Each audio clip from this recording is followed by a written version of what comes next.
the welcome I get on college campuses, I have to tell you. You saw some of my recent visits, that's not the case. First, just want to say thank you to our amazing Turning Point USA chapter. They're doing such a great job. I'm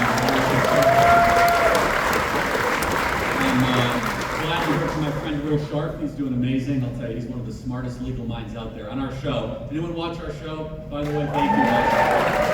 Anytime I want a very strong legal opinion, I have Will Sharp come on, and he does a great job. I'm very, very happy that he's helping represent our president against that terrible witch hunt. He's doing a great job. So, Will, thank you for coming here. So, I'll talk for a little bit, and then we'll do some questions, which is honestly the most fun. I think that's why you're all here, right? Ask questions, and if you disagree, you can go to the front of the line, and we'll have some fun from there. We had 10 protesters outside. You guys can do much better than that. Okay? Look, I want to be nice. That was pathetic, okay?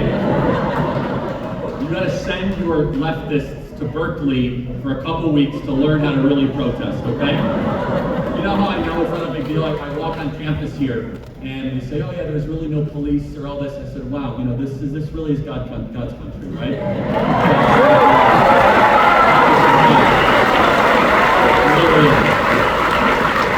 I'm so used to the SWAT teams and snipers on the roof and helicopters, and it's Missouri, so I think we got this handled, right? It's great. So a couple things I want to talk about. Yesterday we did our campus tour at University of Texas San Antonio, talked about how the media is trying to get us into World War III. It's inexcusable what the media did in the last couple of days, completely lying about what happened in Israel, taking Hamas's narrative of a hospital. Turns out the hospital was not bombed. They said 500 people died. Turns out 500 people didn't die, and Israel didn't do it. Everything about it was a lie, and it impacted our geopolitics. And one thing I want to talk about tonight, which is going to be the central part of my message, is immigration, because immigration is something that is obviously, you become the country that you import, you become the country of the sum of the parts that you let into the nation. But I think many of us are looking what's happening domestically to the response to what happened in Israel as a reminder of how stupid and insane our immigration policies have been in this country. And one of the reasons, we're going to talk about this rather bluntly and plainly, because I think people are afraid to talk about this because they're afraid of being called a racist or a xenophobe.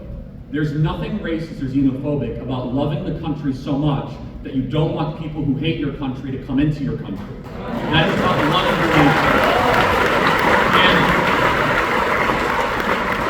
when I see, I'll give you example after example after example, when I see members of Congress, not just fringe people, that are parroting terrorist talking points, when I see 31 student organizations at Harvard, days after Jews are butchered and slaughtered and killed, saying the most vile things, that's more than a foreign policy debate. We need to take responsibility as a nation and say, what the heck are we doing? And letting into our own country. And I received a lot of backlash for this, and I'm not here to fearmonger, I'm not here to try to make people afraid, but it really makes me wonder how many sleeper cells are in this country right now that we have let into America. And we're going to go through the numbers because they're really unbelievable. And the left drives them nuts when you say this, that all men are created equal in the eyes of God, all men and women, but not all cultures are created equal. And to say that, you get attacked from every direction. But excuse me when I say that Western civilization is the best that humanity has produced, an outgrowth of the Bible, of the eternal truth that all men are created equal. And if you come to this nation and you are at odds with that, that's a problem. And let's just take a couple people for example. We could talk about the Harvard, we could talk about today, it's unbelievable. These young high school kids in San Francisco, did you see this? They're marching through the streets in San Francisco, they chant, from the river to the sea, Palestine will be free, which is just code for genocide, just so we're clear, right? Basically saying we don't want the state of Israel to exist. Chanting through the streets of the high school. And those are kids that have been taught that behavior. But let's focus on one person in particular, because you must understand that our over-generosity and our benevolency and our charity has been taken advantage of. They took advantage of how big our hearts were.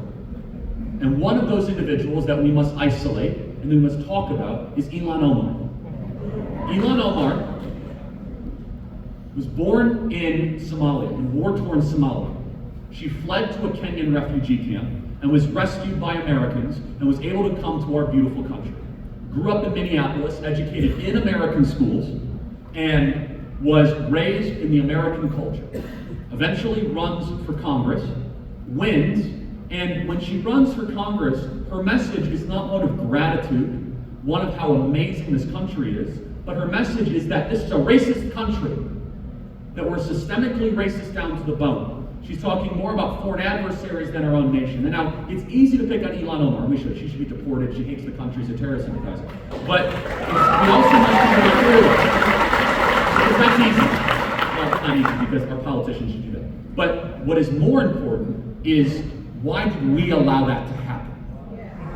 And that's the introspection that we need to have. And honestly, it's because people in both political parties, conservatives and liberals, they wanted mass immigration over the last 30 or 40 years.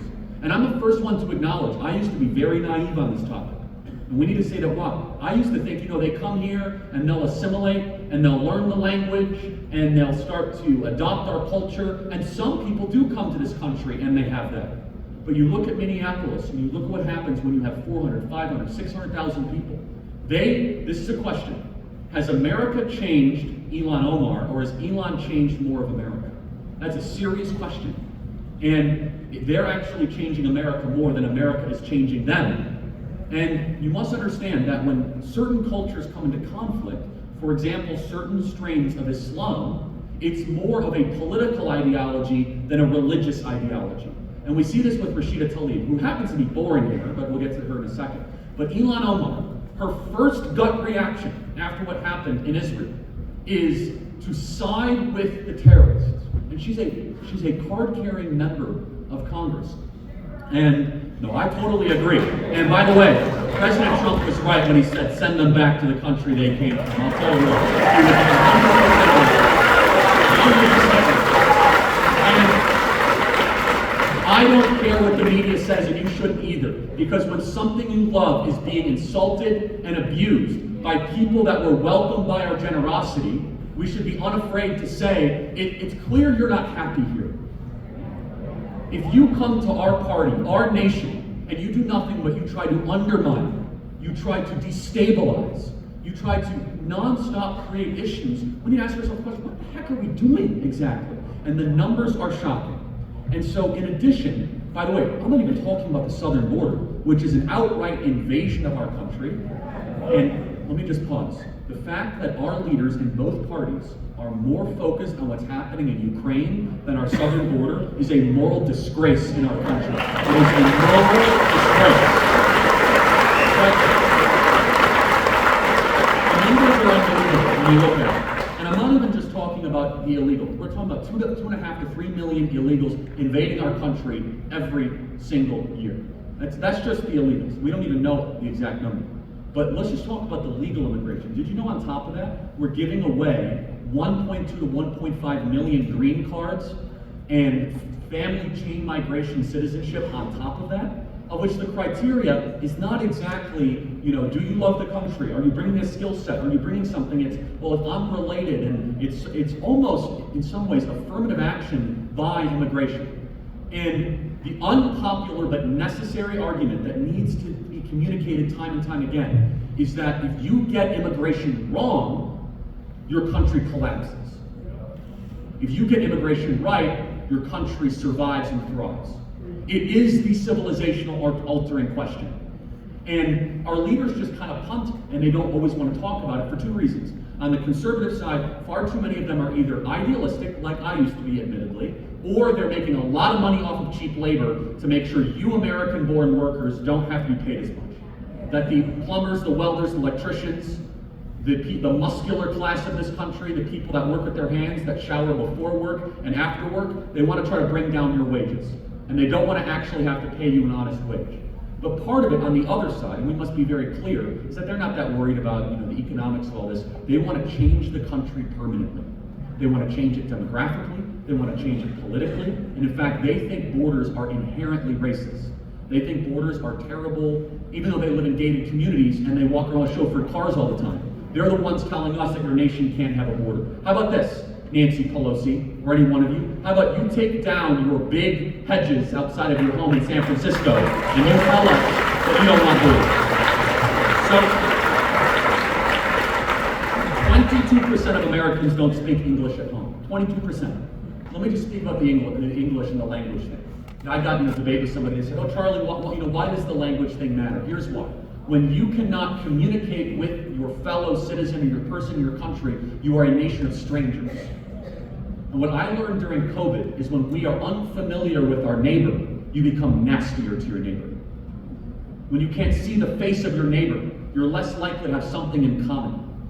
I want us to be a country, not a colony, as a nation, where we have a shared story and a shared ethos. When 22% of the country does not even want to learn the language, you know what really upsets me about this? Is that the Irish and the Polish that came here 100 years ago, they made it a priority in their communities to learn English when they came to America. And a very simple fact is that if you come to the country, then you have to learn the language. The language that our Constitution is written in, our Declaration is written in, our Federalist Papers are written in. 44% of people in America don't speak any English at home. Any English at home. And we must understand, there's this mythology that immigration has always been very, very high in America. In fact, it has been in the modern era because you might not remember, going back to World War II and post-World War II, we basically had an immigration moratorium in this country. We only let in like tens of thousands of people a year. Now, why did we do that?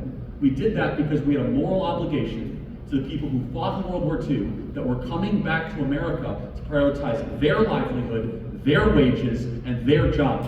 What I'm getting at is there's a social contract to the American citizen, not the foreigner. You do not have to keep on importing the third world where people that want to come in and they don't have the best necessary dreams or ambitions. And people say, but Charlie, aren't we a nation of immigrants? Think about it. An immigrant is something that comes to a nation that is largely already built. It'd be more fair to say that we're actually a nation of settlers and founders. Now hear me out. In Missouri, this beautiful state, it was not exactly a lot of civilization when the first people came to Missouri. Is that an immigrant or a settler? It's more of a settler. It's a mindset of going to the frontier. Homestead Act, you get the land that you can see. That's a tough life, and you guys probably have grandparents that nearly died in those harsh winters, nearly died in the Dust Bowl of the 1930s and 1940s. Now, I'm not diminishing people that are immigrants that go to cities, that go to places already built, but you must not conflate the two. America was largely built on a frontier spirit of going to places that were undeveloped and building something new, not going to a place that already existed. Those are two completely different things. Now, immigration is by invite only, meaning that we want you in the country because you can what? Help the motherland. And when I see in New York City, tens and thousands of people with masks on celebrating Hamas, I can't help but think, I say, boy, if this continues as is, it might already be too late, I hope it's not too late, we will have committed suicide by our ideals. What do you think about that? We will have killed ourselves because we put this utopian ideal over reality. And you have to balance the two. It's nice to say that you can open up the entire country to the entire world and everybody can have a great time and everyone can be there. Or you can check your feelings and your emotion aside and use your brain and use reason. You understand that we're the only country in the world right now, major country, that allows anybody from around the world to come into this country. Anybody. And you look at our, the people that we're competing against. I think China's an enemy, but look at, China's allowing it? Of course not. Japan doesn't allow that. There's some negatives to that. There's some economic growth negatives, there's some things, but honestly, I'm willing to take a lower economic growth number if I can have a country for my daughter to grow up in, not an unrecognizable third world hellhole.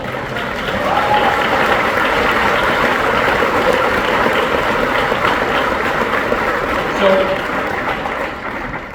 by the way, we have the best team on the Charlie Kirk show. Literally 5 minutes before, I was like, what am I going to talk about? I said, let's talk about immigration.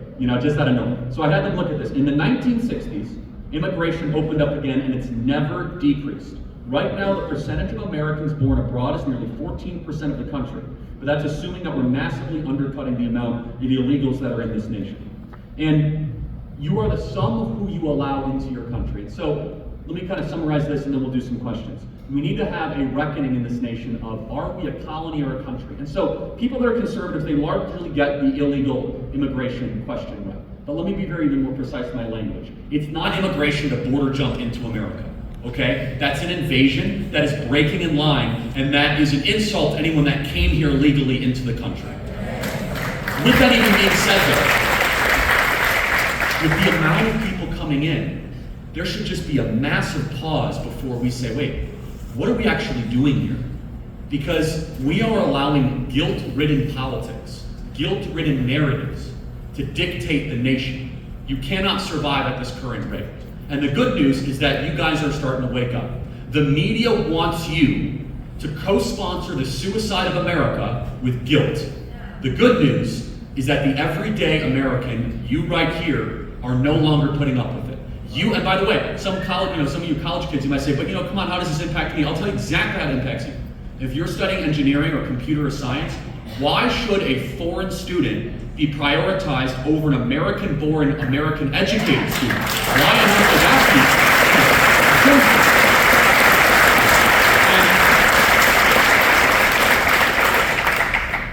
The American project, we became excellent, not because we opened up our doors to every single person. By the way, people say, but Charlie, what about Ellis Island? Do you ever read the disclaimer at Ellis Island?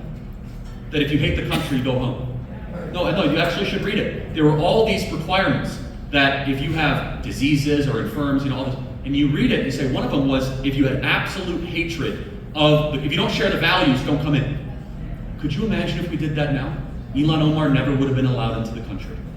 And so, the final point I'll make is this, which is a broader point, I'm excited about it. It's amazing how many smart, simple things we don't do because we're afraid of the names that will be called. And you can connect that to so many things, right? We allow the chemical castration of children in our country because we don't want to be called transphobic. We allow the invasion into the country because we don't want to be called xenophobic. We allow ourselves to be called evil and white privileged because we don't want to be called racist. We go above and beyond not to be called racist. If you stop allowing the names they call you to determine what you do, all of a sudden the very simple things that you know are right can be done very, very quickly. It's an oversimplification, but I've been doing this for 11 years. I can tell you, it is remarkable how many people in power in this country don't do the simple thing they know is right because they're afraid of the names that the media will call them. If there is one lasting legacy of Donald Trump, just one, it's that he empowered the everyday rank and file American to no longer care what the media says about them. To no longer care if you're all we think. And it goes for every single one of you. Not care if your neighbor calls you a bad name. Not care if you're in a college course or a college class and someone says, oh, you're a racist or you're a bigot. You know who you are. You know your morals. You know your values. And hilariously, they're the ones that usually harbor the feelings that they throw on you. Just for the record, okay? They're the ones that are arguing for black-only dormitories. Not even an exaggeration. For black-only, well, we need to resegregate society because segregation is anti-racism. No, it's a real thing. It's a real thing. I wouldn't be surprised that University of Missouri, I don't know if they're doing it here, but University of Missouri, they're really, that is Stalingrad up there, I'll tell you what, in Columbia.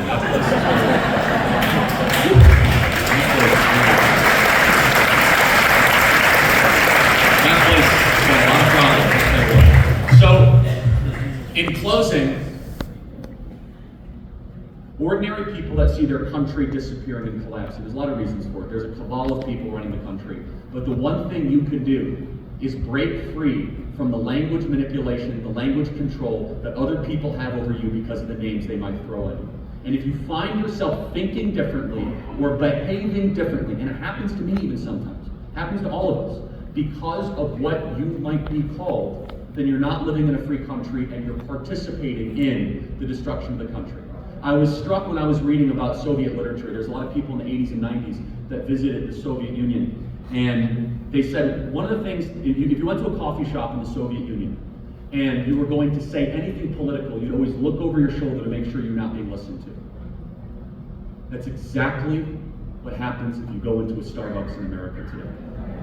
Could you go into a Starbucks in America today and say that men are men and women are women without being afraid that some purple-haired jihadi is going to come and throw a thing of coffee on you?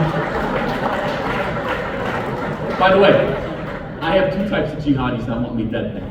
Like actual jihadis and the other type of jihadis, you know. Religious zealots by different means. But no, but here's the point. I'm not saying that when you walk into the Starbucks you have to say, man can't give birth! Well, that would be nice. What I am saying though is don't allow your thoughts at the fundamental level to be controlled by the bullying and the totalitarianism that occurs. It's amazing how, I mean, again, it's overused, but it's overused for a reason. If you actually really study 1984, which I'm a student of that book, I think it's ridiculously prophetic, is how they don't just control your behavior, they don't just control your language, they're getting down to controlling your thoughts, to controlling and policing how you actually analyze certain situations. And the good news is that I truly believe at its core that we're under an occupation of an illegitimate regime in this country, and that there's still so much fight and so much goodness left in this country. I believe it at my core. And one of the ways, it's not the only way, but one of the ways that we defeat that, one of the ways that we shed that, is by people saying, I'm not going to change my language, change who I support, because of the bullying and intimidation of what you think you could take away from me. Said differently, you will be the same person in private as you are in public, and vice versa. That you're not going to have to put on a uniform and pretend to be somebody that you're not. This makes them weaker. And it puts them on defense. One of the reasons they have a cultural hold on us is that exactly. And our secret weapon is to release the everyday rank and file person to speak their mind, regardless of the cost, regardless of the cancellation. It is easier said than done. Some of you might lose your job. Some of you might get different grades and lower grades in class. But here's my one guarantee. You'll be able to look at your kids and your grandkids and say, I was not a coward when it mattered most. And that is not your Let's do some questions, everybody. All right. So we're going to line up here, and we usually do a line. If you disagree, you go to the front of the line. Let me just kind of lay some ground rules. So make them questions, not statements. We want to get to as many questions as possible. Also, obviously, this is a predominant conservative audience, right? You can tell. That's the line right there. If you guys want to start lining up, but let me just mention a couple things. Since it is a predominant conservative audience, please give respect if you hear something wacky or goofy from a liberal questioner. Don't mock, don't laugh, just sit respectfully, because we as conservatives want to give the left the respect they never give us here tonight, okay?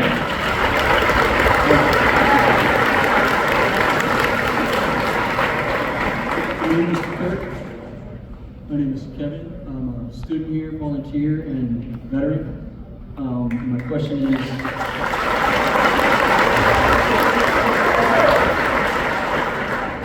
if you could run, or if you were old enough, would you run for the presidency in this election? No, I wouldn't. No, thank you, I'm flattered. Look, people, I just turned 30, I'm getting too old for this stuff. People say, are you going to run for something, all this? I have the greatest job in the world. Every day I get to see the fruits of my labor, minds changed, people motivated, patriots encouraged. Every single day I get to see it. Every single day. And I was very, very good friends with Rush Limbaugh before he passed away. And boy, we miss Rush, don't we? What an unbelievable picture. And a Missouri product, might I add. I'm never going to be Rush, but if I can have a fraction of the impact Rush had, I believe at my core, that's what's missing most in America right now, is to help fill that void of a teacher, an encourager, a truth teller, someone that calls balls and strikes, someone that lifts you up when you need it the most. And look, our show is growing like crazy right now. I never would have imagined it. We're filling out auditoriums. And then so that's number one. I want to try to help fill that void to be a teacher and an encourager and a truth teller. And the second part of it is I'm an entrepreneur and an organizer. Turning Point USA and Turning Point Action have grown beyond our wildest imaginations. We're on thousands of campuses across the country. Our pastor outreach program at TPUSA Faith, we have 2,000 pastors and church partnerships now at TPUSA Faith, some right here. And so that's what I feel called to do. People ask me to run for office. Do you think I want to run for office to be part of that circus? They can't even pick a Speaker of the House. Meanwhile, I get to speak to all of you amazing patriots, hear your concerns, teach something that I might have learned through my 11 years of study and research and thousands of hours I've dedicated to this, but most importantly, bring the fight to the country. Bring the fight where it matters most, especially the next generation. God bless you, man. Thank you.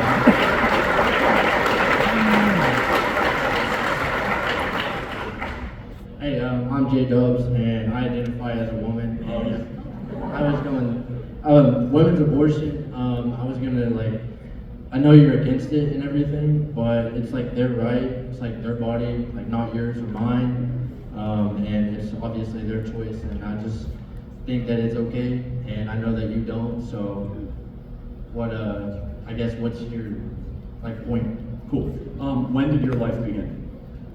Whenever I was born. Okay, so would it have been okay to terminate a baby all throughout gestational period, up to 39 weeks? Yeah, if they I guess if they got pregnant and they didn't want to, if my mom got pregnant, my dad just did it, and she didn't want to, and then I was born, I feel like that would be her choice to do so. Got it. So is it okay to murder your 6-month-old? No. Why? Because it's a whole entire kid. But I'm talking about Plan C. But Hold on, repeat what you said. I didn't know what you said. That's a whole kid. At 6 months. But you have a whole kid at 38 weeks too. So starting at 32 weeks, a baby can survive outside the womb. So I'm just trying to understand your position. Why the moral worth of a baby changes at 32 weeks versus 6 months? So it's instead of Plan B, it's Plan C. The coat hanger. Oh, you know what I mean?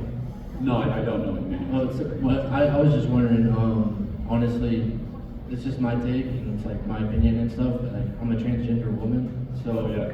I wanted to just see what you would say about abortion. Okay, got it, yeah. So, but again, so when does life begin objectively? Well, honestly, I have another question for you. Yeah, but pretty important, right? When does life begin? When I guess you're born out of your mom's womb. Okay, what if you were born at 28 weeks? That's okay? I mean, you can't be born at 28 weeks. Right? Yeah, you can. Yeah, you can. She was born at 28 weeks. It's called a cesarean section. Do you know what that is? I have no idea what that is. Okay. So it's called a C-section, right? It's actually 1/4 of all deliveries in America are done by cesarean section. So let me ask you: fingerprint, heartbeat, brain waves. How is that not a life? Yeah, I don't know. So what if they yeah, you don't know exactly. What if they got sex trafficking? Don't you think it's important then to protect every life, regardless of how bad you want that life gone? For sure. Yeah. What if they got sex trafficked and then they had a kid but they didn't want it? Is that still not okay to get them? So there's no such thing as an unwanted human being in this country. We have twice as many people on the adoption list than we have abortions in this country. And so that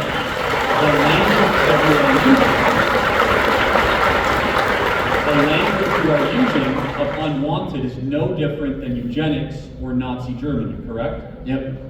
So you would agree with Hitlerian eugenics when it comes to pregnancies? Yeah. Okay.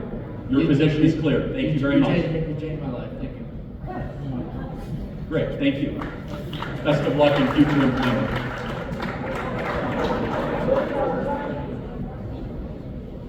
Don't do drugs, please. Don't do drugs, please. How's it going, Mr. Sir? Good, thanks. So, is Obama white or black? Say that again. Is he white or black? I can't hear you. Slow down. Is past President Obama, is he white or is he He's black? half and half. He's half and half. Yeah, Okay. according by his own admission. But A yeah. lot of people say he's black, but if he has a white parent and a black parent. I said he's half and half. Okay, but the take is that if they want to keep the white primacy pure form, so they want to say that he's black. Yeah, I honestly haven't thought very deeply So if you about get the racial composition of Obama. If you get a pizza from Domino's, okay? Yeah, again, No. This is relative. This is probably Scott. This is relative. I'm like you. Trust me. Oh, trust me. Okay. If you get a half pepperoni and half cheese pizza, It's not a cheap pizza. Right, so, cool. Like I said, half white, half black, half cheese, half pepperoni. What's the point? Where are you getting at? Why is everybody laughing at me? The lack of self-awareness is shocking. Thanks for being here.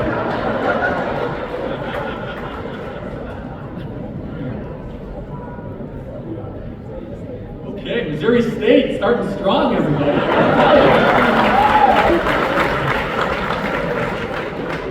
Okay.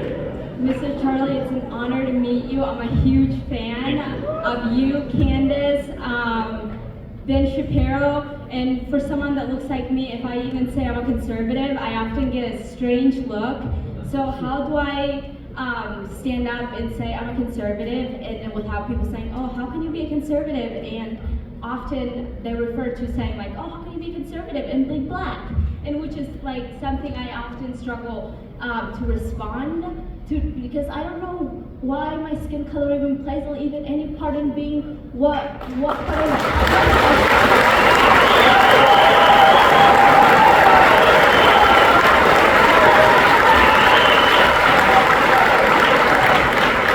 Anybody who says that is no better than a KKK activist from 150 years ago. Exactly.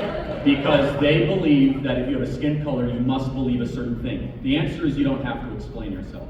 And I know it's tough, but I would throw it right back at them. I think you should say, excuse me, why do you think you know my value system based on the melanin content in my skin? Why are you judging me? Why are you putting me in a box? Webster's definition of racism is prejudging a person based on the melanin content in somebody's skin. Now, I don't throw around the racist term like a frisbee because I'm not a leftist. But anybody that says that or gives you a weird look or says you can't be a conservative because you're black is just as racist as a grand wizard from the American South from the late 1800s.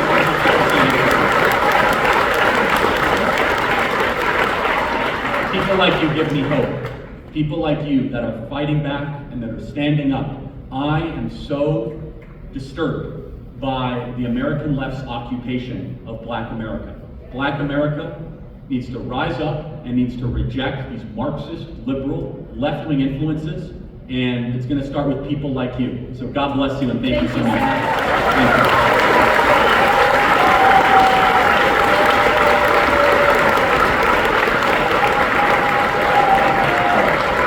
Great. If you disagree, cut to the line. Yes, next question. Good evening, Mr. Kirk. Pleasure to have you here. My name is Nicholas Pruitt, and I'm from Southwest Baptist University. Cool. I just wanted to hear your comments on what Mike Pence called the siren song of populism. That is to say, an epidemic that's sweeping the left and the right in this country. Because I think it's pretty clear the founding fathers' word is populism. I mean, John Adams said the Constitution was created for a moral and religious people and is wholly inadequate for government of any other. Alexander Hamilton wrote in the Federalist Papers against the passions of an unrestrained people, and that's why he advocated for a strong central government. And I tend to be against populism myself. I think it's pretty damaging for the country and its core institutions, but I wanted to hear your thoughts on it. It sounds to me like you're a populist. I don't want to speak for you, but just hear your thoughts on that. Sorry. I'm definitely a conservative populist. I think populism can go too far. I mean, obviously, I agree with my founding fathers in that regard. But honestly, in recent times, I'm really thrilled with the populist movement because it has exposed some issues that old school conservatives like Mike Pence have been ignoring. One in particular is immigration. We did a whole speech on that tonight. If you would have just gone through doctrinaire old school conservatism, they say, well, just allow as many people as possible into the country and sit down and shut up. Sometimes when the people are yelling and trying to tell you something, we should listen. The best way I could summarize populism in its most healthy way that Mike Pence does not hold, and I don't know if you guys are Mike Pence fans, but that is listening to your voters and not despising them and ignoring them when they're telling you something is amiss. When your voters are saying our wages are going down and the dollar is decreasing in value and our kids are not sharing our values, Mike Pence should not, in an elitist way, smugly look down on them and say, I know better than you. At the same time, the passions of a populist can go too far, right? We shouldn't just give reparations because a bunch of people want reparations. But we have gone so far out of whack that what they call conservatism is actually neoliberalism masquerading as conservatism, where it's actually left-wing values that have inserted itself into the conservative movement. So there's parts of me that are very populist. I'm more of a nationalist than honestly a populist, because I love my country, and every single decision our leaders should make is what is best for the nation, what is best for the citizens. And if populism is a constructive means to that end, if people are screaming in pain, you don't give a speech and say, sit down and shut up. You should say, why are you hurting, and how can I fix it? And that is populism at its best. Thank you so much. For the record, I support Mike Pence, but I also see your... Say that again, sorry. I support Mike Pence, and I think he's a very honorable man, but I can see your... No, it's all right. Thank you. Thanks. My name is Jackson Deal, and I'm from SBU, and I was going to ask, so, do you want Trump to be in office in 2024? Okay. I will answer this on my personal capacity and on behalf of Turning Point USA. Oh yes, I'm 100% behind Donald Trump.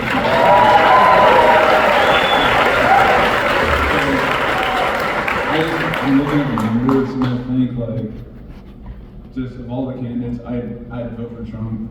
But I think, in my opinion, he's the least likely, or if Joe Biden had to go against someone, Trump would be the best person to beat. So, compared to other candidates, and again, I'm going to vote for Trump if he makes it, but I'm just genuinely worried just how, just as shown in the first election, the rationality.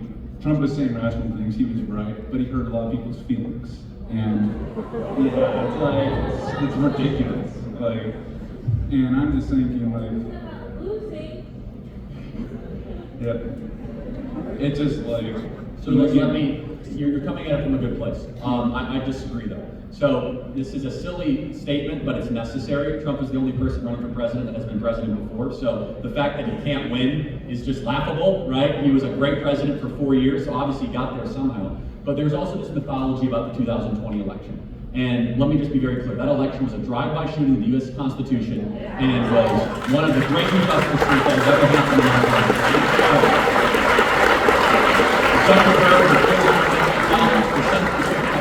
Laptop, mass mail-in voting, taking days to count ballots, signature verification issues, all that stuff. But, and with that, there is this belief that, oh my goodness, Trump got blown out of the water.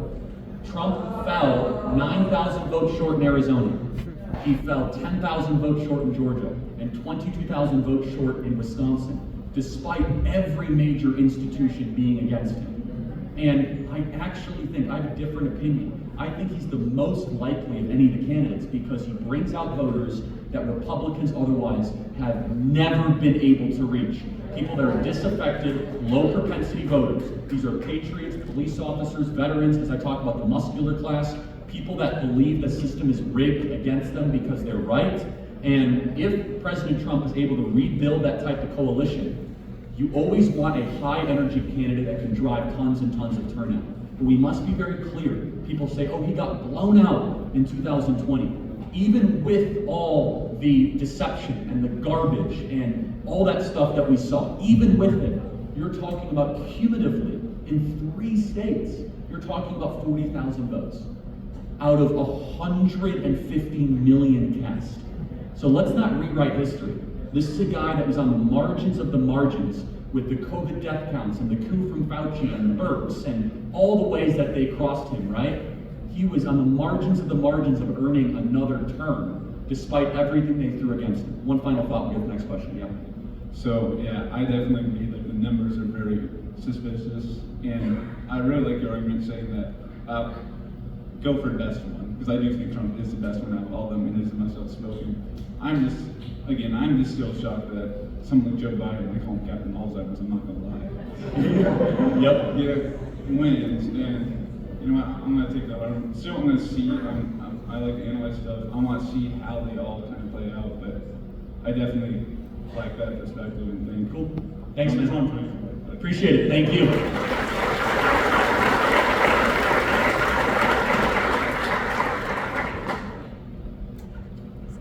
Hi Charlie, I got a question for you here. Sure. So, sorry I'm not as very used to impromptu speaking, so Take your time. the Republican Party has been choosing to replace the values of white America with the values of minority groups that are foreign and progressive. As time goes on, the conservative movement has continually given up ground on positions that were once unacceptable to most Americans. This has progressed to a point where Republicans choose to take liberal positions in order to pander for votes. Middle-class white America is opting out of American politics because they are being shamed for their identity, and their voices are being ignored. They are left to choose between a political party that hates them and a political party that does not care for them. Why do you think this is happening? Why do I think they're disengaging, or why do I think they're not? Why do you think that the system is currently targeted? That's a good question. There's a lot of people at the top of the ladder that are plagued with white guilt, to be honest. White guilt is a major thing. You guys should read Shelby Steele's book on it.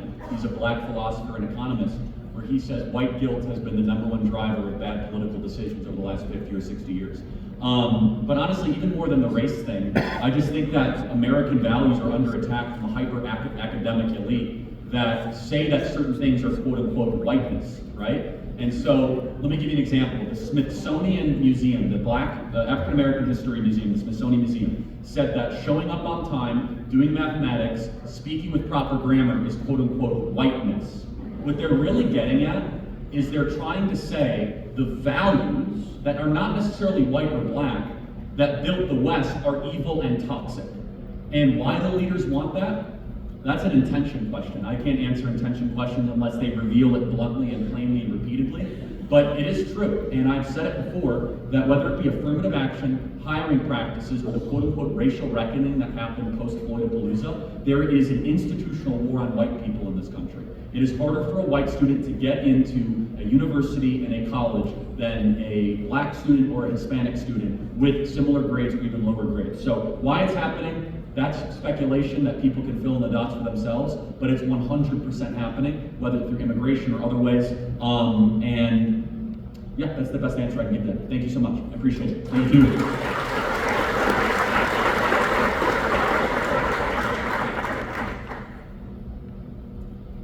All right, Mr. Kirk, so as you know, our opposition has a habit of redefining language and changing the meaning of words in order to trick people, and that's why it's very important, I think, to define our words, especially if we're talking about things like immigration. So I wanted to know your opinion, setting aside things like paperwork, like government status, your citizenship status.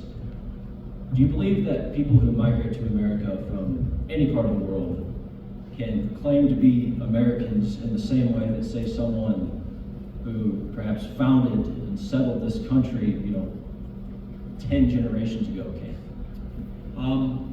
It depends. It depends. I think it's more of a value question, right? I mean, I wouldn't go back 10 generations. I mean, I'll give you an example. If you came in the wave of immigration in the early 1900s as an Irish or a Polish immigrant and you assimilated to the country and learned the language, yes, you are an American, absolutely. Or I'll give another example. If you're a Cuban that fled Castro's communism in the 1960s and come to America and you learn the language and you hate Marxism and you're fighting every single day for a freer country, yes. Because I do not think America in its core is a racial makeup at all. I do think, though, that if you ignore the history and the tradition of the country and try to change the country too dramatically, and you ignore its roots, well, then you're committing civilizational suicide. And I'll add to this, though. So, and I don't want to put words in your mouth, but let me just say that there's no guarantee. I mean, because let's just take a state that is one of the oldest states in the country, right? Vermont, okay? Vermont is a very white state. Vermont has a lot of people that have been there for 8, 9, or 10 generations. Vermont is one of the least free states in the country, right? And so there's not necessarily a one-to-one correlation of, oh my goodness, these people have been around for so long, and they're necessarily embracing the right value system. In fact, they're embracing some of the goofiest and wacky ideas. Bernie Sanders is the senator from Vermont. Burlington, Vermont is one of the most insane places imaginable. But no, I do think that a country can go way too far, and Vermont is full of Mayflower descendants that then have abandoned American values. And let me say something provocative. When I go down the streets of Burlington, Vermont, and I'll meet a 19-year-old with purple hair that believes men can give birth, that might be an 11th generation or 10th generation descendant of the Mayflower Compact, Or if I walk the streets of Miami and I see a second-generation Cuban that loves liberty and loves freedom, honestly, the person who's a second-generation American in Miami is much more of an American than the person that's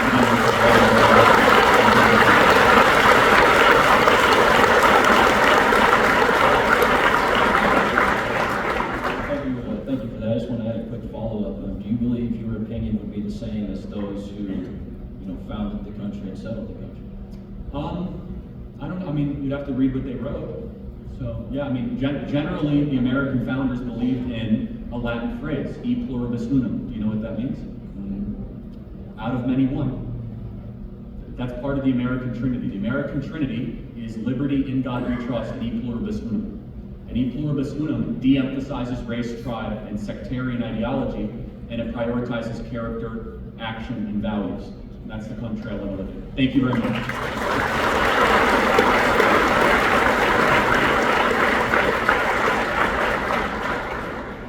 Hi, Charlie. I just want to appreciate you coming out here to talk, and I agree with most of your points. As a conservative and Christian, I liked what you had to say tonight. My question isn't really about what you talked about, but I was just wondering if you've ever looked into flat Earth before. The Earth is not flat. I've never genuinely gave it a good look.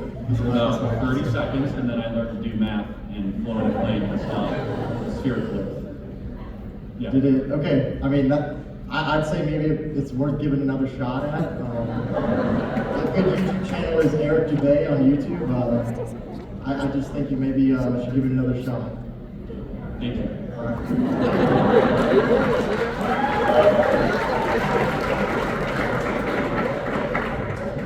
Hi, Charlie. I'm Robin Truelove.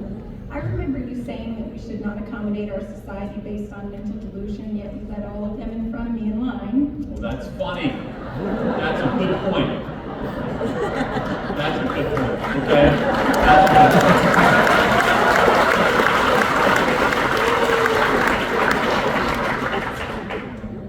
My question is about favoritism in schools.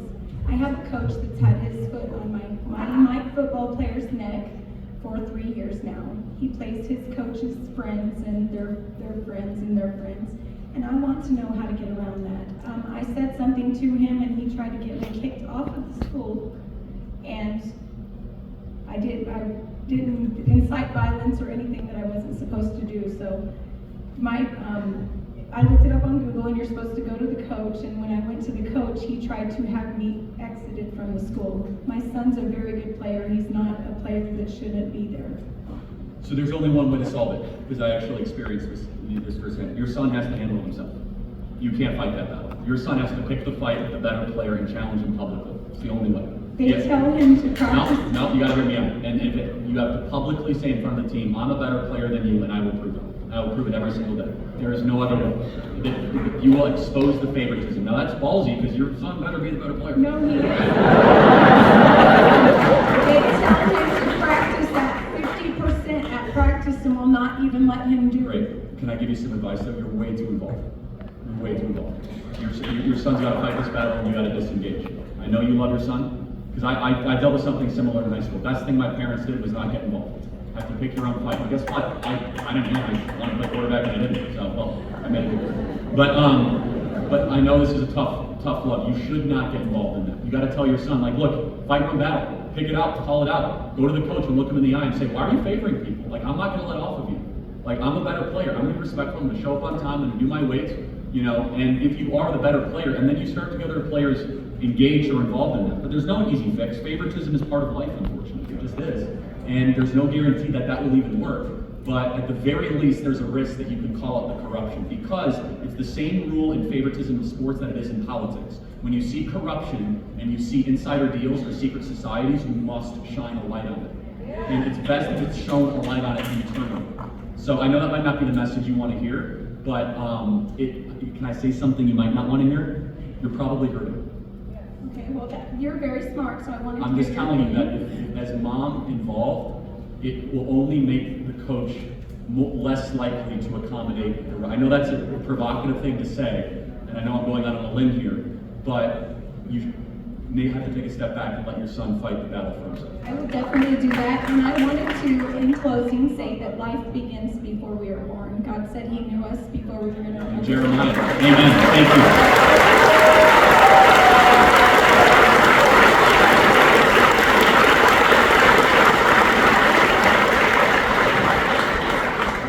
Hi, Mr. Kirk. Thank you for taking my question. First, I'd like to begin by saying that America is the best country in this world. Yes, it is. I love this country, and I love my God. I'd like to say those two things. You talked a lot about how immigration, especially illegal immigration, is changing the culture of the United States in a negative way. Yep. And I think a lot of the importance of that is remembering like what makes America great. And so my question to you is, could you just elaborate a little bit about what makes America the best country on earth? Yeah, first of all, we have a unique founding. The founding of America is one of the great miracles in humanity ever. And understanding what led to the founding is also important. A religious revival led to the greatest political accomplishment in human history. It was Jonathan Edwards and Jonathan Mayhew and George Whitefield preaching thousands and thousands of sermons asking for repentance along the eastern seaboard that led to the prerequisite for the people of the nation to want liberty, which is God's idea, not man's idea. Deuteronomy was the most cited book in the founding of the nation, secular or religious. So we were great because we went to eternal principles. We are great, hopefully we're losing our greatness, but we need to go back to what made the founding so interesting and so unique and exceptional was you look at the promise of the Declaration of Independence. When in the course of human events it becomes necessary for one people to dissolve the political bands that have tied them to another, that's an eternal question. That any people at any time deserve liberty and self-government if you can handle it. As Adams would say, because the Constitution is written solely for a moral or religious people. But it goes on that the Constitution derived certain bedrock eternal principles from the scriptures and they built the whole government around it. That all men are created equal. Separation of powers, checks and balances, independent judiciary, 3 branches of government. Now the form itself is not everything, because you could take the American Constitution and put it in a random country and they are not free. Look at Liberia. Liberia has an American flag, their capital is Monrovia, they actually have a pretty robust constitution, and they're not a free country, because it's not just the form of government, but it's also the matter of the people with the form. And what I'm getting at is that there were 4 major religious revivals in this country that have kept the country free. In First Chronicles it says, my people will turn their face to me and repent. I'm afraid we have not done that in a long time in this country. And so secondarily beyond that though, there is a uniquely American ethic and ethos. Delayed gratification, private property ownership. I'm going to go above and beyond so that my children can live a better life than I live. Intergenerational stratification is a very wordy way to say it. That if you believe that what you do will make dividends for your kids or grandkids, you're willing to do the right thing. If you think what you're going to do makes no impact, well then you live in a country like India where you feel as if you're in a caste system and you'll never be able to move up. That's a long answer to a very good question, but it's not just the form, but it's the matter. And if you import matter into the country that is at odds with the form, then the form ceases to exist. When you import hundreds of thousands of Ilhan Omar that don't believe in the First Amendment, they don't believe in the Second Amendment, they don't believe in states' rights, they don't believe in e pluribus unum, they don't believe in God we trust, and they don't believe in liberty, well then those bedrock principles fail to exist because they want to impose their own in there. And finally, the reason why the country's also collapsing is we're becoming a less religious country. Alexander Solzhenitsyn said, in the Gulag Archipelago, all of these atrocities happened because people forgot God. It is a direct correlation. As America has become more secular and less religious, we become less free. Thank you. Thank you. If anyone disagrees or finds your point along that, yes ma'am, I like your head. Okay. Thank you, Mr. Kirk. My name is Mitzi. I am 64 years old and I'm a retired nurse. This past year has been, I'm going to say it, hell for me. I'm a faithful, godly Christian woman, and I do have a question. I lost my daughter. She was 36 years old, 3 days before Christmas last year, to fentanyl. Me and my husband now have our 18-year-old grandson. living with us, trying to turn his life around. Yeah. He lost most of his parents. I have seen and I have dealt in the nursing field, I have dealt with fentanyl myself with patients, and I know how to do that. What I'm seeing come across the border is very scary, and I am really afraid for everybody here that somebody's gonna get fentanyl by accident and die. I wanna know what we can do to help that. Yeah. Well, first of all, I'm very sorry for your loss. I just want to say that. And God has a plan for your life, and you have a very important project to make sure that 18-year-old has a great life. So don't be discouraged. Okay? That's the first thing. What can we do? Well, we can close the border. That would be nice. And we can stop the flow of fentanyl into this country. I'm curious, how many of you know somebody that died because of fentanyl? Raise your hand. Yeah, I mean, how many of you know someone that was killed by a Russian? Yeah, a couple veterans raised their hands. Fair enough. The point is this: why the heck are our leaders more concerned about Vladimir Putin than they are about fentanyl? That is a disgrace. It is a disgrace. Fentanyl impacts every single person in this room. So, what can we do? Look, what's so sad about the fentanyl issue is you isolate it. It can be done by mistake. Is that people have a different intention at time to do a drug that is not as hard and they can overdose on it. I by no means am an expert on it, but here's what I can say. The Chinese Communist Party is the manufacturer of a lot of this fentanyl, also the prerequisite ingredients for it at the very least. Why on earth we are not doing everything we can, have sanctions and tariffs on the reverse opium wars against the West is beyond me. The Chinese Communist Party released a deadly virus on the entire world. We locked down, we destroyed our currency over it, they were never held accountable, and they pump in fentanyl that kills over 100,000 people a year in this country. Our elites are captured. And I'm very sorry for your loss, but it was co-sponsored by 3 different things: the Chinese Communist Party, the cartel, and weak conservative leaders that have kept the southern border porous.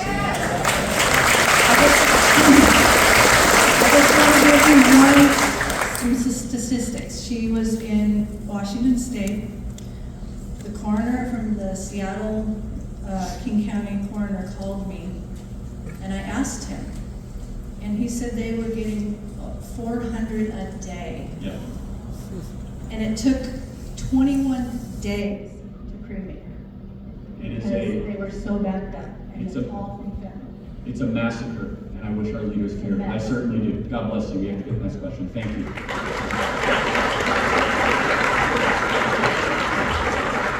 So, I understand that you are anti-abortion. I want to know, at what point do you consider a person to be a person? Conception. Okay. So then a follow-up question.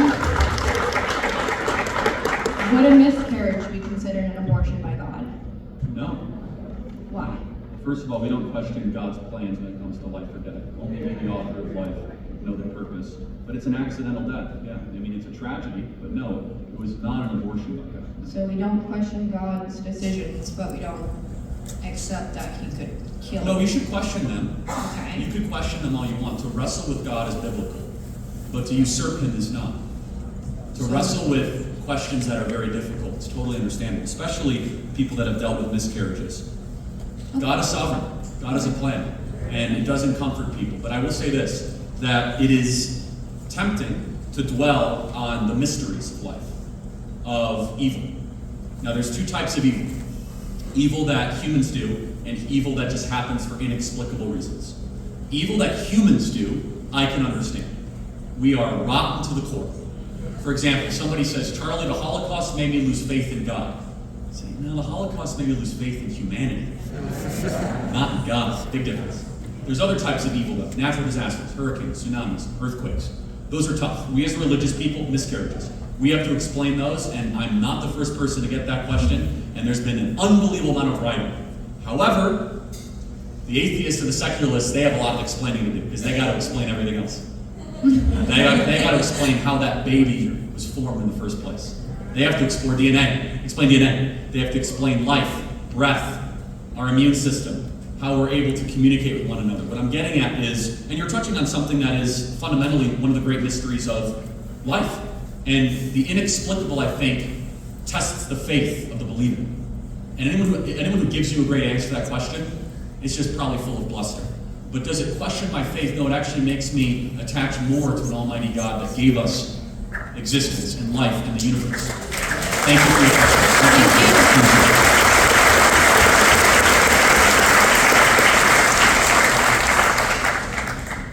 First question would go toward your comment on kicking out Ilhan Omar. Now, she has issues, I agree with everybody here on that.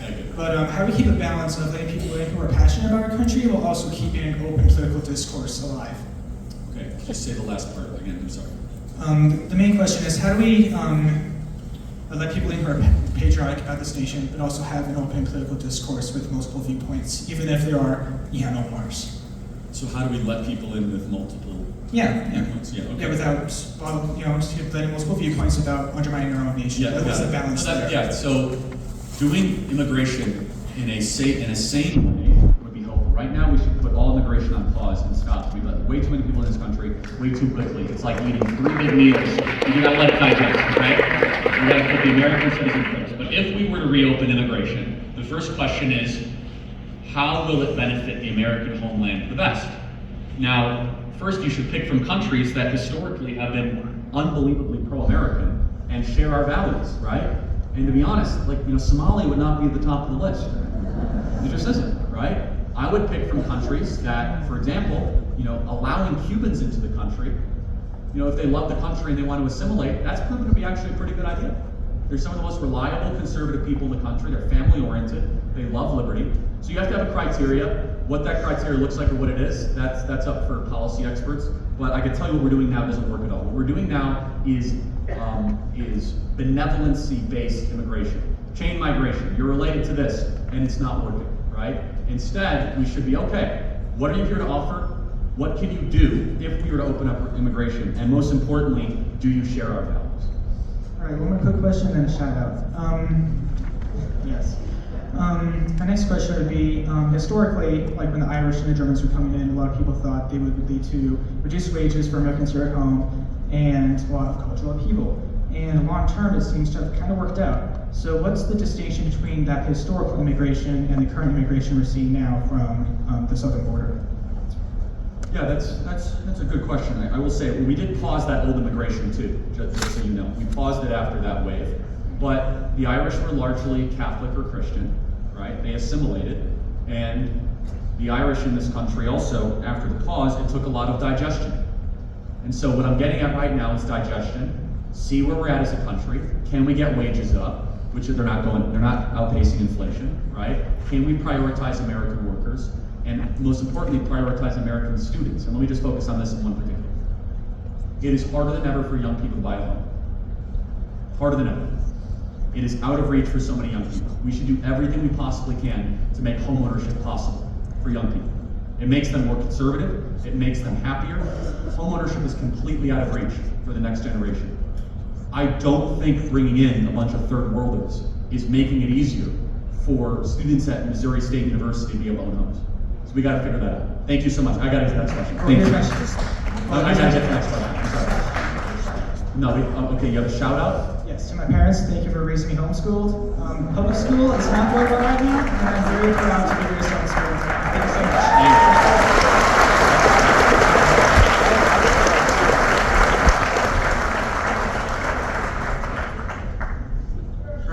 Kirk. My name is Jeff Kingston. I do recruit younger people to run for office because every time we recruit one, the establishment does not seem to get behind them or be supportive of them. Another thing is that I've been interested in politics since I was 8 years old. I knew every president, every war movie. I was always very patriotic when I was growing up. But when I look at my generation, I'm not like them. I'm just not. And when I'm with my friends, they all kind of agree with me. Mm-hmm. And then when I see on the news, they seem like a different total people. But when I'm in my community, they're all like me here. Yep. And how do you recruit younger people to run for office? That was the thing, without the establishment stabbing them in the back. I just feel like it's been going on. Yeah, so we need to thank you for being here, great question. We need to reconfigure our politics to be grassroots oriented. And we need to get rid of the old boys club of central meetings and put the people back in charge of how we select candidates.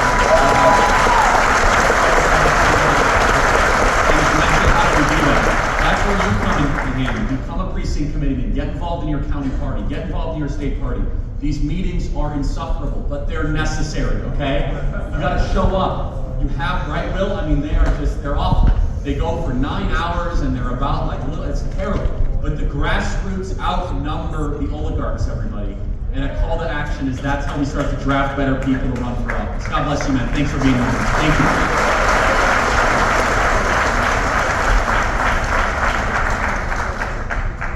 Hello, Charlie. I have a quick question about founding documents. Yep. Us as Americans, we talk a lot about the importance of our founding documents. For example, the Declaration of Independence. My question is, your opinion on when those documents become irrelevant, such as the Naturalization Act of 1795. Yes, that's not in the Declaration. That's a piece of legislation passed after it, right? So, and what you're talking about is a piece of legislation that prioritizes white Americans, right? Is that Founders, yes. Yes, got it. So, well, you asked two different questions. So, when does the Declaration become irrelevant? Never. No, that was not my question, sir. My question is founding documents. When do they become irrelevant? Well, I wouldn't say that a piece of legislation passed after the Constitution and Declaration is a founding document. So, I'd be careful giving that designation, right? But let me ask you, if that was a core value of the founders, where does race appear in the Declaration or the Constitution? No answer, sir. Right. Because it was not a core value. It was a political impulse in the 1790s. The core values was to try to create a society where skin color was de-emphasized. Thank you.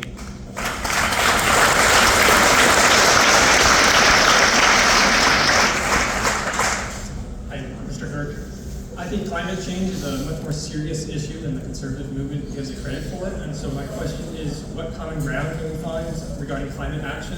And how can we get more conservatives in on the movement? What can we find that we agree on? I just want to make sure I understand where you're coming from, and this is not a trick question. Can you define what you mean by climate change? Primarily reducing carbon emissions and other greenhouse gases. Got it. So is your argument that rising global temperatures are tied to carbon emissions? To my understanding, the scientific consensus is quite solid on that, yes. Got it. Okay. So, again, not a trick question. What is carbon?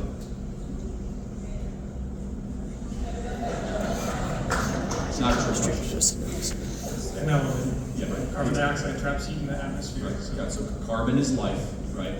So carbon, yeah, exactly. You can't have life. I've heard this before, though, and the idea that carbon is plant food is great, but the reality is when there's 40 billion tons being emitted a year by a network of global factories and global tailpipes, that absolutely has an impact on climate. And right. So I'm disappointed that this is the reaction to the question, honestly, because I don't know how you all, if we're in an agricultural area, we're seeing it worse every year. It's getting hold on, let me ask you a question. I don't know why conservative movement insists on resisting the scientific. I'm not resisting, I'm asking what carbon is, okay? So let's make sure we're clear on what I'm saying.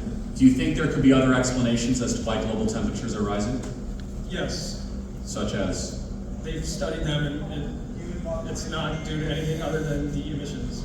Okay, so not solar flares, global tilt. Well, they've accounted for those, and they found out that those are not the main drivers of the climate change that we're seeing.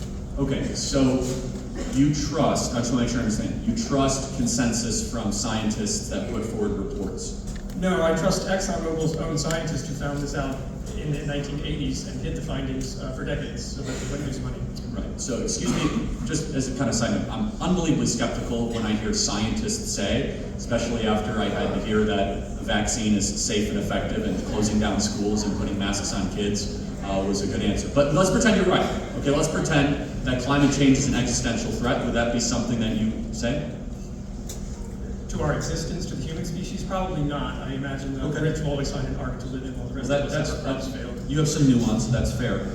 So let's talk then about, let's pretend you're right. Let's say let's say that there's some solutions. What would be a solution? Should we get rid of fossil fuels? You know, if we just filter out it's the carbon that's doing it. So I don't know about. Well, no, you're fossil fuels, but if we see, that's why I asked about your premise.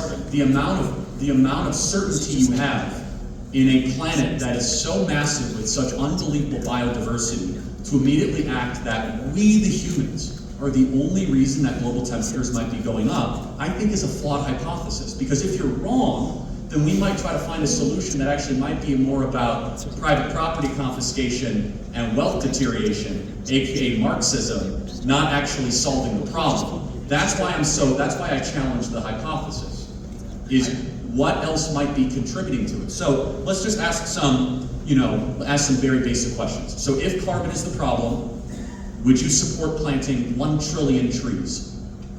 Yes. Okay, good, we agree. So that would be carbon is part of the solution. I think there's a broader set of solutions to what the Democratic Party specifically has been bringing to the table. But again, this resistance by the conservatives to just acknowledge that this carbon is an issue. Why do you think we ask questions? Because we're dumb, or why do you think? Skepticism with good reason. Okay, good. No. Okay, but good. at some point, when in looking for the answer, you need to acknowledge that the answer can be found, and the answer has been found. And multiple people have spent their lives and careers studying this for decades. It's been over 100 years ago since people were first talking about the idea that carbon was trapping heat. So this is not a new idea. Do you have any fear that the solution might be worse than the problem? What solution? Sure, yeah. Like, for example, mandatory electric vehicles? No, electrical vehicles will mine the ocean to death before we get everyone electric cars. Not that's also, cobalt's really, really bad for the environment. Yeah, we need to go car-free and build walkable communities again, actually. That's a very bad idea. See, now we're getting somewhere, okay? Bad idea. Cars are freedom, right? Without a vehicle, you are a captive of the government in an open-air prison, right? And so, San Francisco. It just means you can walk to the grocery store without needing a vehicle. That's a 15-minute city model. But now this is important. I've been studying architecture for 4 years. I've been studying a little bit of urbanism too. Right. It's not taking away your freedoms, the fact that you get to go to a grocery store and a library and a coffee store within a 15-minute walk from us. Okay. That's actually independence from the automobile. But that's independence is being able to go where you want to go when you want to go there. That's what independence is. Yeah. But we're not going to find. Here's the one thing that I want to make sure, and I don't get this from you because you're coming at it from a good place. The panic over climate becomes such a priority by people that also have the solution in mind. I'm not saying it's you, right?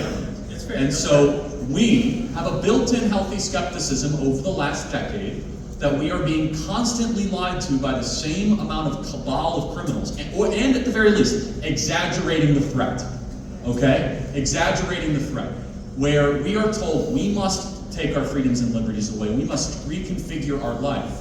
And I'll be very honest with you, that with all of the pressing challenges that face humanity, like the most suicidal generation in history, the most drug-addicted generation in history, the most alcohol-addicted generation in history, the fixation on an abstraction of rising global temperatures is an academic distraction from real material suffering that people have when the activists, not necessarily you, but the loudest activists, AOC, Rashida Tlaib, Ilhan Omar, Bernie Sanders, they want to get rid of fossil fuels, they want to disenfranchise millions of people of work, and they want to basically put the entire grid in an unrealistic solar, wind, and turbine type model. Mr. Kirk, you sound so much like the liberal coastal elites that you rail against, because the reality is the first year that my family bought cows, 2012, we had a record-breaking drought, and hay had to be trucked in from Oklahoma or Texas. The following spring, it rained so hard and so much it broke records, and the bridges washed out, and my mother couldn't get to work. So this is very much a real issue. Let me ask you, in the last 50 years, have there been irregular weather patterns in the 60s, 70s, or 80s?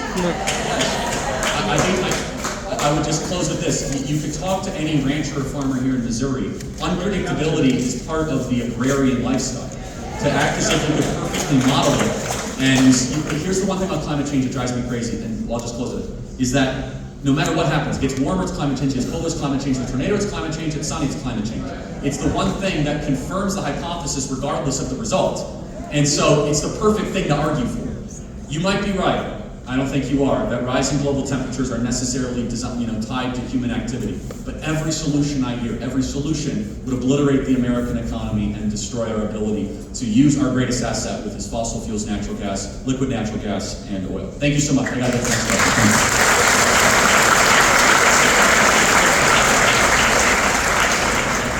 Hey Charlie, thanks for being here. I fell for the college scam when I was in my 30s, and for the past decade have found myself working in the tech sector. And I just wanted to know what you thought about us staying in that sector and planting grow where we are planted, or should we try to reskill and connect to the patriot economy? That's a great question. I don't know the answer for you. I can see it both ways. Grow where you are planted. I like that. I'm going to use that. That's really smart. We need a lot of conservatives in tech. There's a brain drain right now of conservatives in the technology field.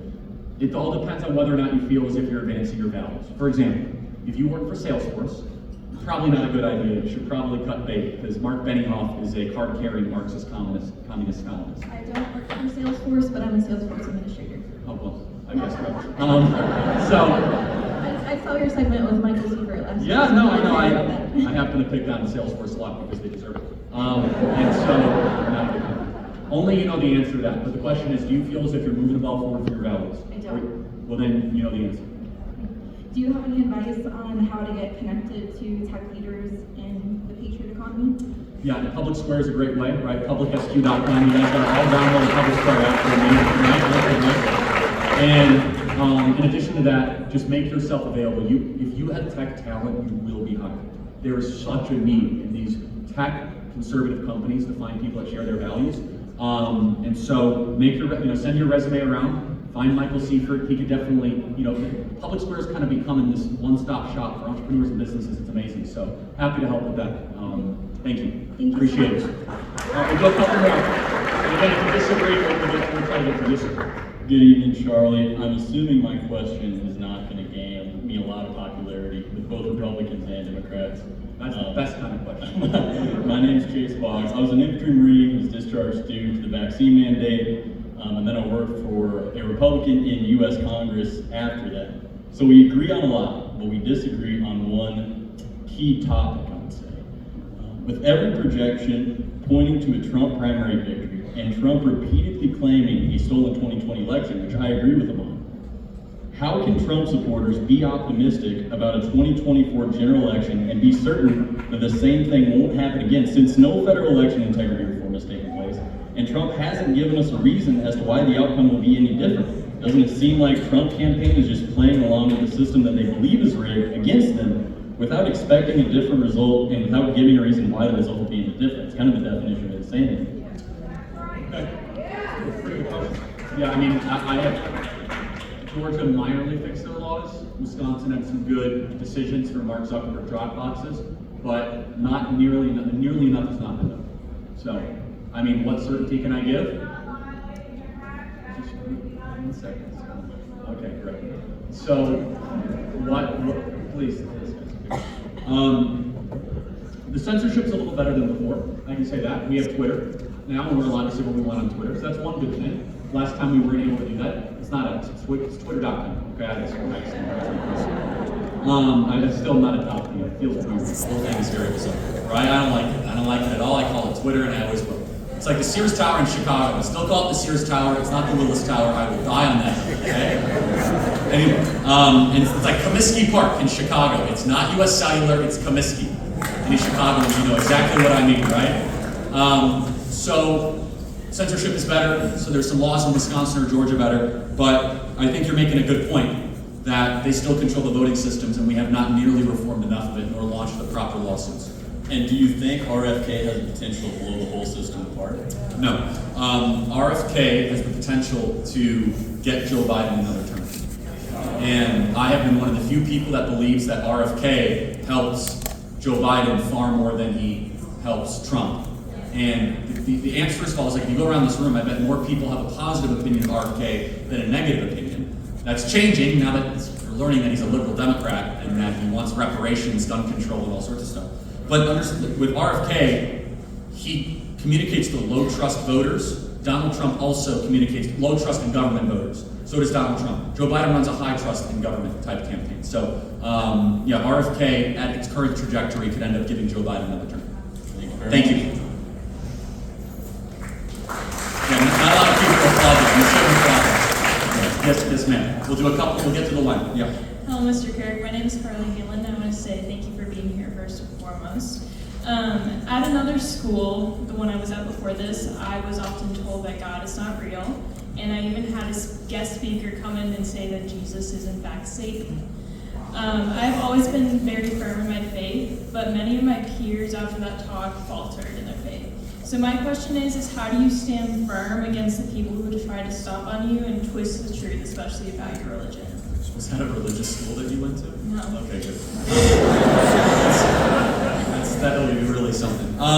Look, you have to be strong and courageous, it says in Joshua 1:9, right? And one of the most important things that we as believers need to do is understand that the results are God's, but the obedience is ours.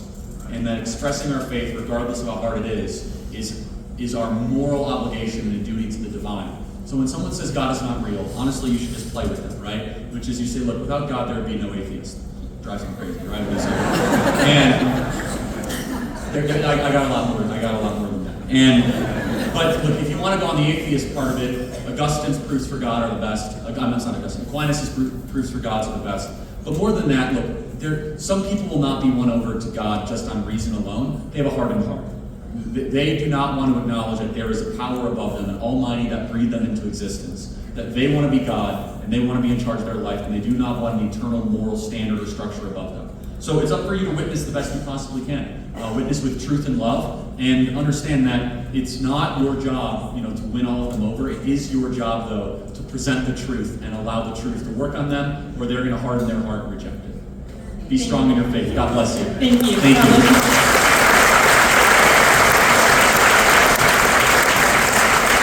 Hey Charlie, how's it going?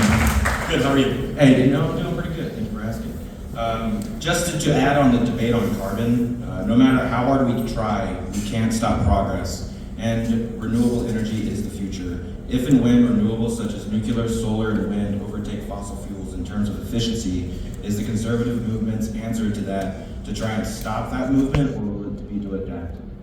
Well, I reject the premise that it's inevitable, because experts in 1990 said all fossil fuels would be phased out by 2020. That certainly is not the case, right?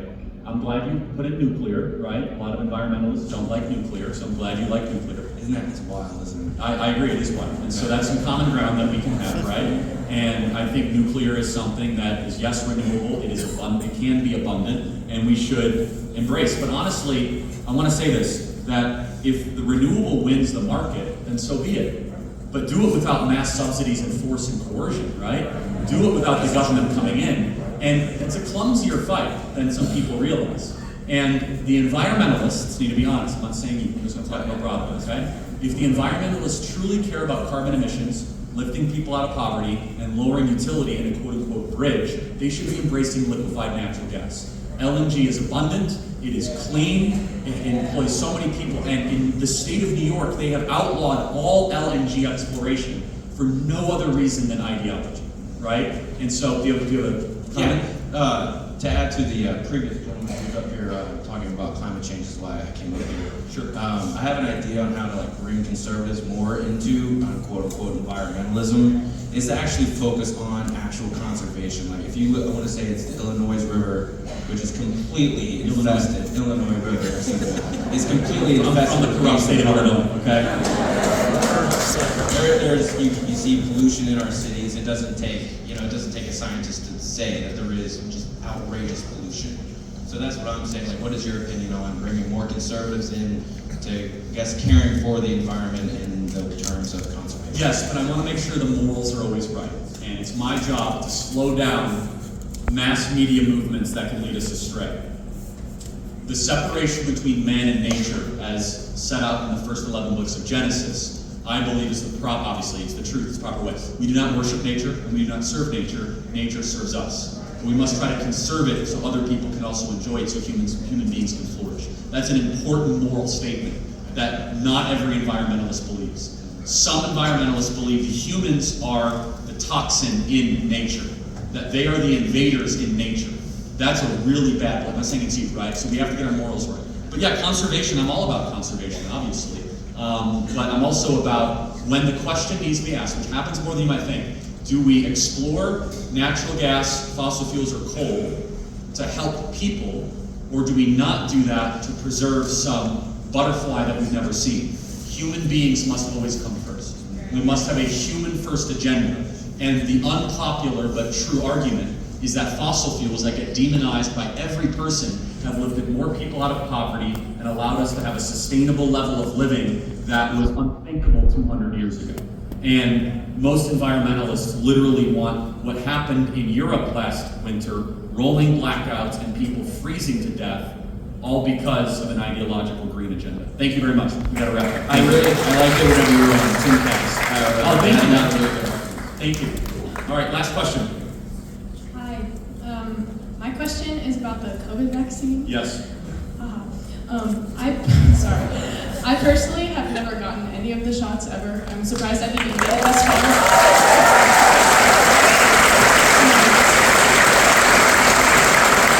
Just because of how new it is and everything. But because it's become so polarized, what would your advice be about when to trust the vaccine? Say for if I have future children, especially since it is mandated in like some parts of our society. It's a really good question. I'm by no means an expert, but I will say this. If you're a parent, you need to make an informed decision, understand everything in life is a risk. Everything in life has a risk with it. Not vaccinating comes to the risk. Your kid could get whooping cough. That's a real risk. But also taking the Tdap vaccine comes to the risk that they won't tell you. So you have to weigh both together. So I'm not going to get into that because I'm by no means an expert. But there's a lot of literature out there that has been banned and censored that makes some pretty compelling cases that there have been more adverse events to vaccines and more side effects than popular media would ever lead you to believe. What the extent of that, I do not know. But here is what I am most suspicious about from pattern recognition. The ferocity and the silencing that the pharmaceutical companies, tied in with the media and the social media, use to silence anybody that asks questions about vaccines is very suspicious. Because it feels as if there is a profit-seeking agenda that is above the health of the American people or the health of our children. And I will say this, that there are way too many vaccines on the child vaccination spectrum. There are way too many vaccines.